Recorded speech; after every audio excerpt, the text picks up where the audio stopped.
আসসালামু আলাইকুম দর্শক, আবারও চলে আসলাম আপনাদের মাঝে নতুন একটা ভিডিও নিয়ে।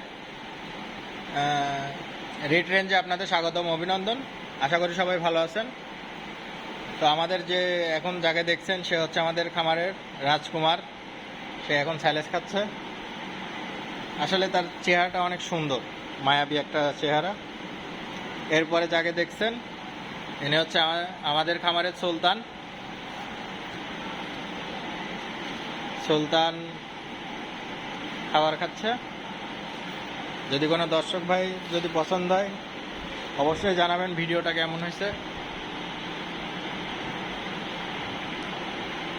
এটা হচ্ছে আমাদের খামারের বীর বাহাদুর, সব থেকে বড় গরু, রেড রেঞ্জের বীর বাহাদুর। এটা হচ্ছে একটা লাল শাহিওয়াল, ছোট।